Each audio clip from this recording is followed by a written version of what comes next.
Mesdames et messieurs, ce qui veut passer sur ce plateau, vous allez découvrir vous-même. Fin de pauvreté, aujourd'hui, c'est décrété 60 millions en l'air, banjo par Christ.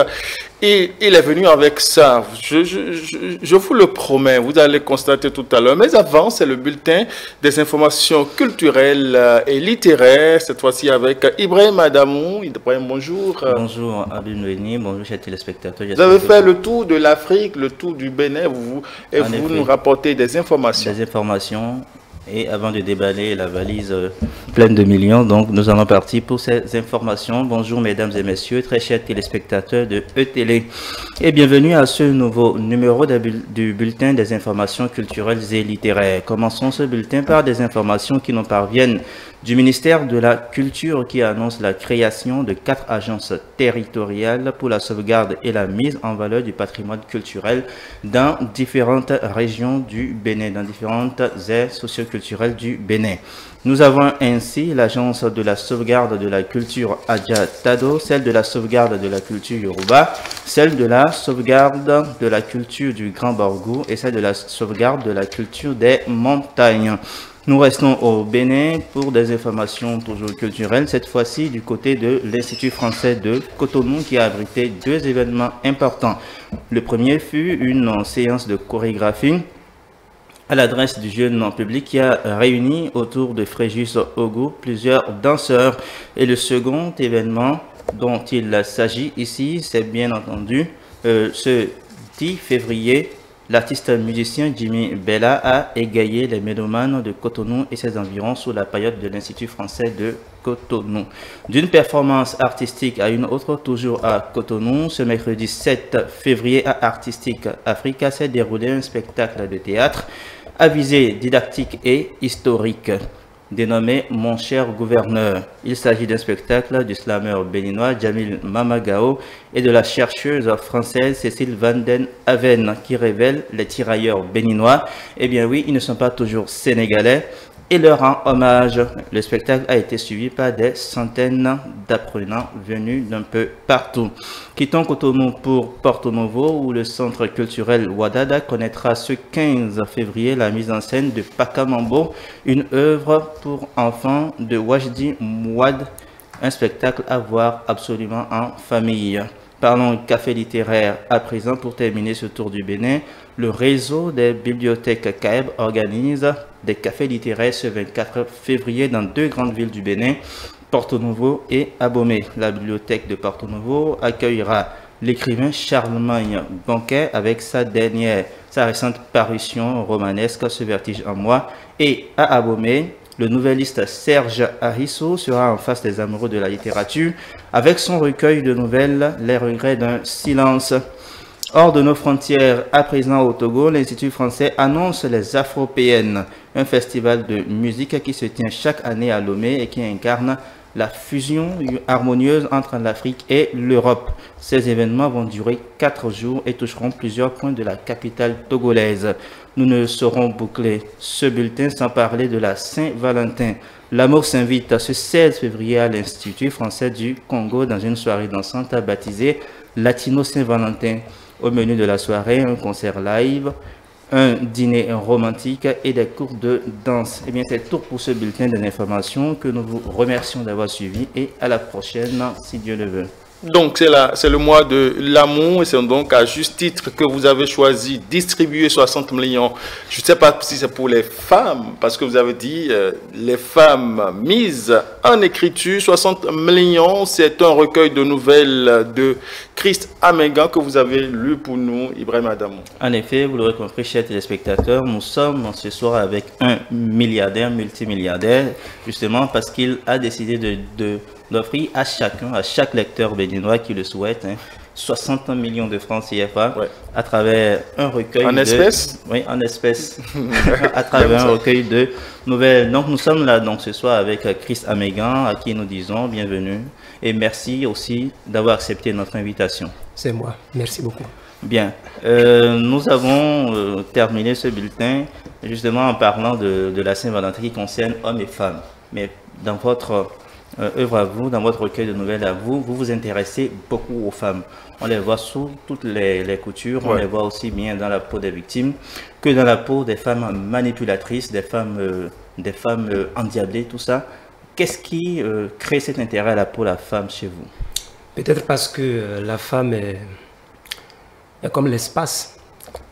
L'espace qui est quelque chose de mystérieux qui intéresse les hommes, qu'ils sont en train de chercher à investir, à découvrir tous les jours, pour voir, pour découvrir ces mystères, pour découvrir ce qu'il a de caché, ce qui nous cache d'où nous venons. C'est comme ça que moi je vois la femme. Peut-être que c'est pour ça que fatalement, la plupart des recueils et des nouvelles de 60 millions se sont portés sur la femme. Parce qu'il faut chercher à l'interroger, à voir qui elle est. Et cet être-là, que nous n'avons toujours pas appréhendé dans toutes ses dimensions psychologiques, existentielles, humaines. Et nous venons d'elle, nous naissons d'une femme, nous avons des sœurs qui sont des femmes, nous avons la femme qui est le socle même de la société, comme en substance le dit Mariam Abba dans son roman, Une si longue lettre. Alors, je crois que c'est pour ça que la littérature s'est toujours pensée fondamentalement sur la femme. Vous voyez, dans la poésie, il y a la femme qui est omniprésente, vous voyez, dans les autres genres, la femme, quand elle est là, la littérature a toujours une saveur esthétique, une saveur particulière. C'est le poète de feu qui parle. À cause donc de ce mystère-là que représente la femme. Et au-delà de cela, dans votre recueil de nouvelles, nous avons quand même des histoires époustouflantes. Nous avons des histoires qui sortent quand même de l'entendement, tout à fait surprenantes. Qu'est-ce qui vous a inspiré ces histoires? Plusieurs faits à la fois. Lorsque je prends la première nouvelle, La carte de la vérité, oui, c'est grosso modo une histoire qu'un collègue ou colocataire m'a raconté quand j'étais en service dans le zoo à Boycon. Bon, en parenthèse, cette nouvelle, rappelons, nous parle en quelque sorte d'une femme qui, accusant son mari d'infidélité, finalement, les preuves se sont retournées contre elle. Finalement, c'est elle-même qui avait commis cette infidélité-là avec son mari, voilà, et qui a porté plusieurs enfants qui ne sont réellement pas de cet homme-là. En effet, c'est une nouvelle où il y a Lélo, disons, oui, l'héroïne, je vais dire. Disons, c'est une anti-héroïne, oui, qui est une femme, disons, si on veut, un peu légère, qui a eu accumulé beaucoup de grossesses de différents pères. Oui. Et donc, finalement, le dernier enfant qu'elle a eu, dans cette quête de lui rétablir, de lui donner une vraie identité, puisque les précédents enfants n'ont pas eu la chance d'avoir une vraie identité, de lui trouver un véritable père, a contribué finalement à résoudre un problème d'infidélité qui se posait dans un autre couple, carrément, qui était un couple normal, totalement. Donc voilà ce qui s'est un peu passé. C'est une nouvelle où j'interroge un peu les actes d'irresponsabilité sexuelle dans notre société. Et vous savez que quand on parle de problème concernant le sexe, ce sont les femmes qui sont beaucoup plus vraiment en vue dans notre société. Voilà. Oui, vous parlez ici d'une femme dont quand même les phrases qui ont permis de résoudre un problème d'infidélité d'un autre couple. Comme on le dit dans les Soleils des Indépendances, Amadou Kourouma le dit, un malheur peut être un bouquet de bonheur. Et lorsqu'il s'use, lorsque le bouquet s'use, c'est le bonheur qui tombe. Comment il s'appelle, Martin Dos Santos, ce cadre du ministère de la Culture ou bien du Tourisme ne savait pas qu'il était stérile de naissance. Il avait un couple normal et il a été entraîné également par une femme dans une relation d'infidélité avec sa secrétaire, mais il n'avait jamais imaginé que la disparition de sa carte d'identité l'amènerait à découvrir qu'il était en fait stérile de naissance et que les 4 enfants et même le 5e dans le ventre de sa femme qu'on lui donnait n'ont jamais pu être... Sa femme qui affiche quand même des airs très très sérieux. Très très sérieuse. Donc vous voyez, cette femme qu'elle a rencontrée, Lélo, qu'elle a fortuitement rencontrée sans même le savoir, elle n'aurait jamais imaginé que les déboires existentiels dus à son statut de femme légère, et même, est-ce qu'on va le qualifier de femme légère tout de go comme ça? Parce que ce qu'elle vit, ce que Lélo vit, est comme un transfert d'attitude. Parce que quand vous lisez la nouvelle, vous voyez que sa maman aussi, sa maman dit, mais je regrette de t'avoir fait. À dire que j'ai ouvert mes cuisses, excusez-moi, à ton papa dont je ne connais même pas le nom. Toi, si tu ne trouves pas vraiment un nom à ce dernier enfant, tu seras pire que... C'est un héritage comportemental. Donc c'est comme un atavisme dont elle a hérité et elle n'arrive pas à le comprendre. Et elle a trimballé ça. Mais à aucun moment, elle n'aurait jamais imaginé que vraiment ça résolverait le problème de Domartos, qui lui est dans un autre univers. Voilà. Et dans votre recueil, nous avons ici, comme on vient de le voir, des histoires imbriquées. Hein, quelqu'un qui a son problème et qui permet quand même de résoudre le problème de quelqu'un d'autre.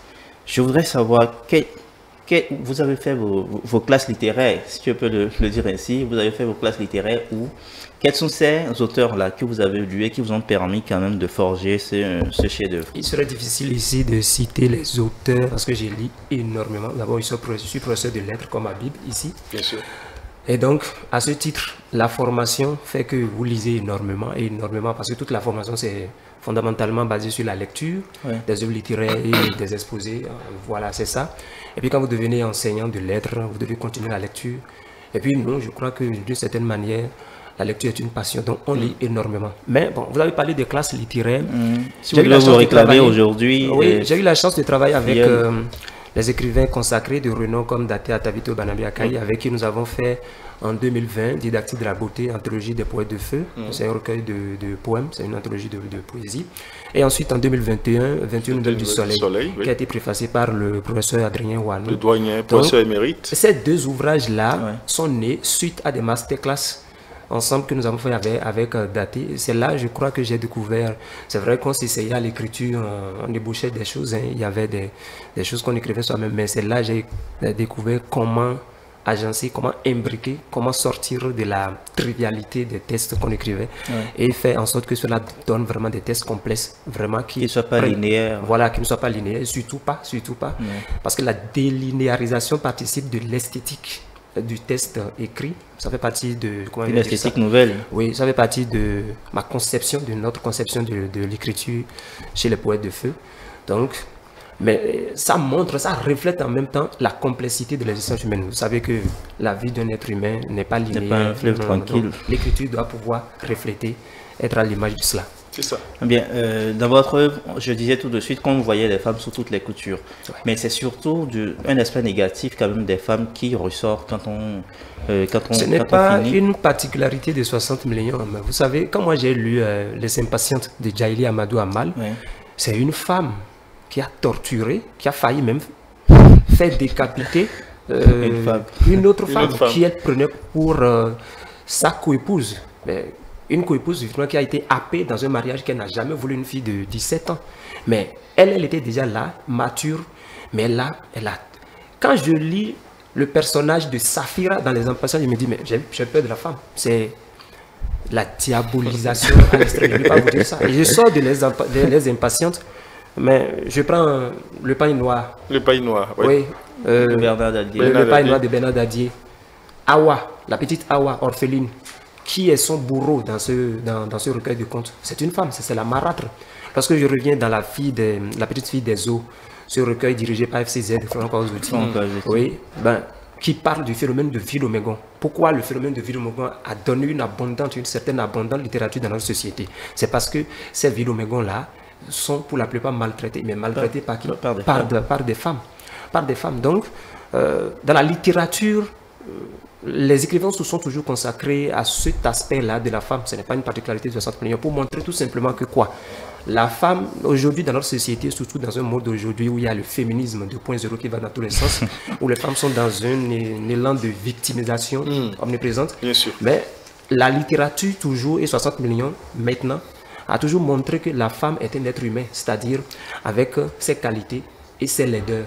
Et lorsque la littérature se penche sur ces laideurs, c'est pour l'amener, étant donné qu'elle est le socle de notre société, à s'humaniser davantage, à être beaucoup plus humain. Parce que si les femmes deviennent tous diaboliques, je crois que nous sommes totalement perdus. Nous sommes perdus. Oui. Eh bien, la littérature joue ce rôle, mais ce n'est pas uniquement la littérature. Nous avons également des instances religieuses, de religions par exemple endogènes, comme les religions qu'on dit importées. Toutes ces religions-là, quand même, essaient de cadrer la société avec des normes. Mais dans 60 millions, par exemple, dans la nouvelle La Soutane Fouineuse, nous avons là un prêtre qui se donne du plaisir à détrousser les femmes de son église. Un pasteur qui quand même se donne du plaisir à détrousser les femmes de son église et qui commet également des sacrifices sur ces femmes-là. Est-ce, si on arrive à cet extrême-là, où même les garants de la morale se mettent à commettre ce qui est immoral, est-ce qu'on peut dire que l'espoir n'est plus permis? L'espoir, posé comme ça, on dirait que c'est seulement au niveau de l'Église, parce que c'est l'Église catholique qui a été indexée dans cette nouvelle-là, la soutane fouineuse, où on voit un prêtre détourner même les femmes. Une de ses paroissiennes qui est mariée, une de ses paroissiennes qui est mariée et qui pratique qui fait des pratiques sexuelles sur elle, des pratiques sexuelles à caractère rituelique qui vont jusqu'à la sodomie. Donc, il y a beaucoup de choses dans l'Église catholique déjà qui a été criblée de ces genres d'accusations-là. On parle de pédophilie, de ces actes, de beaucoup de choses-là.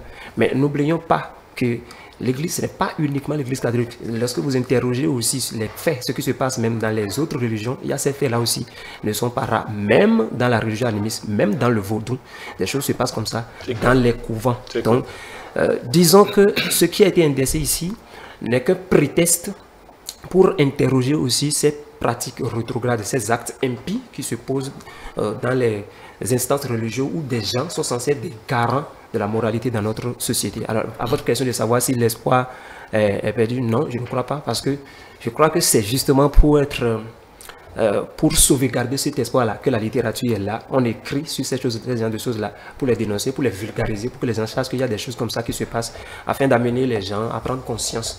Je pense que quand une femme va lire ça, attention, elle va prendre des galons et dire que attention. Ce n'est plus des anges.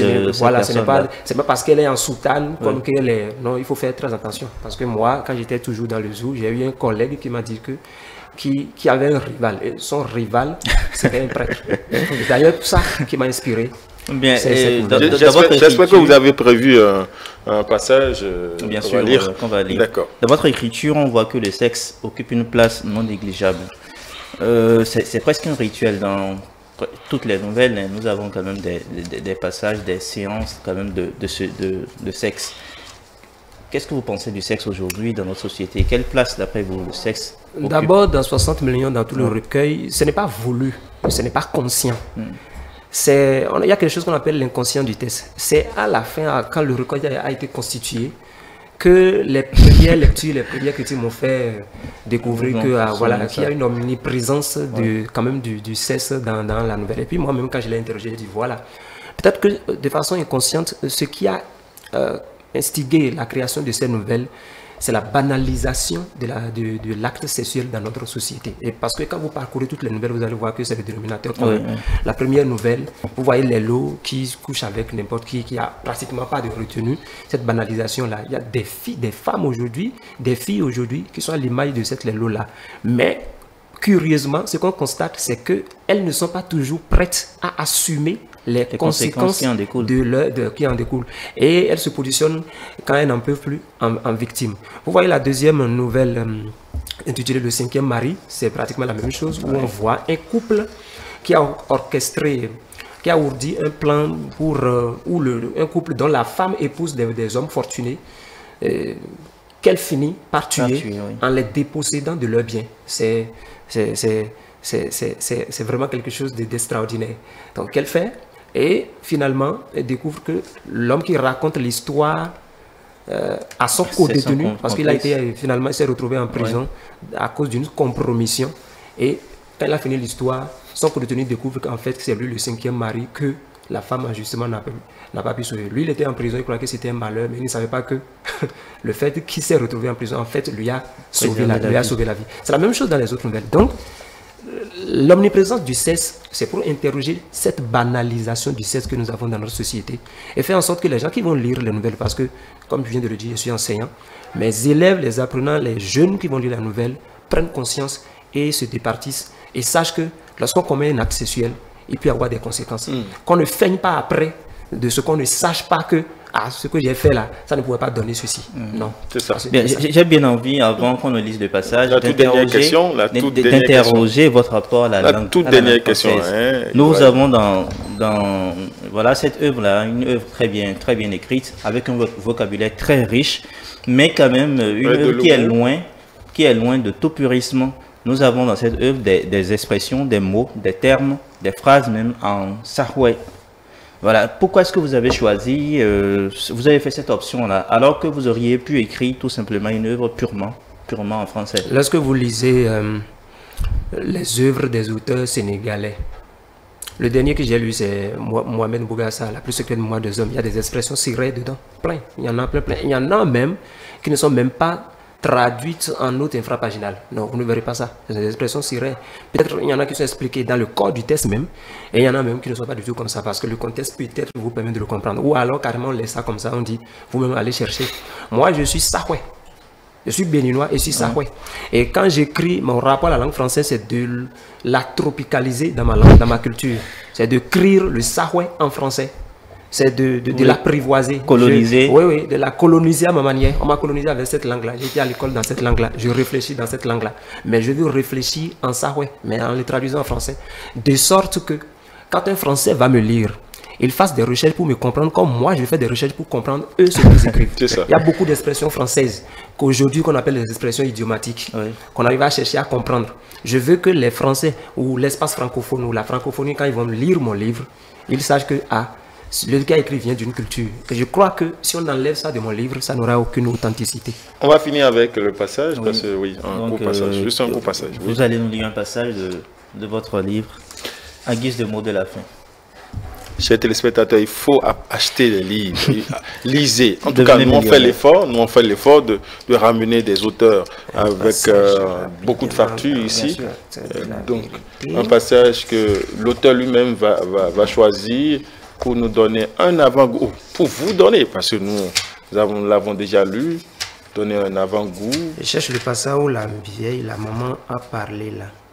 Où la maman de Lelo a parlé. Si vous le retrouvez avant moi, merci de me... Ibrahim aussi est en train de feuilleter son livre. Et on attend le chroniqueur et son invité pour nous proposer un passage rapide.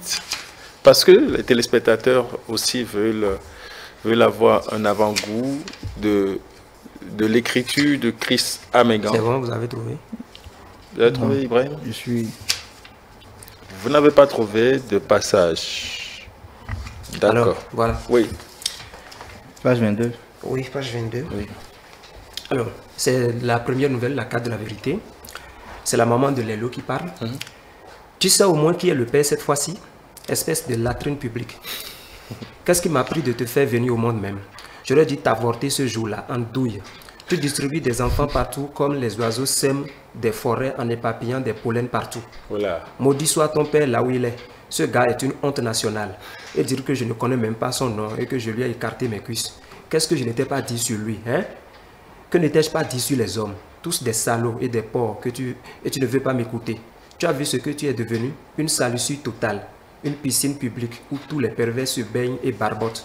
Tes enfants sans père seront pires que toi, comme tu es pire que moi. Ils seront des délurés, des paumés et des manipulés de la vie. Tu piges? Parce qu'un enfant qui ne porte pas le nom de son père est un estropié existentiel, un handicapé de l'univers. Quelque chose lui manquera Voilà. Il ne sera jamais total. Il lui manquera l'aura paternelle.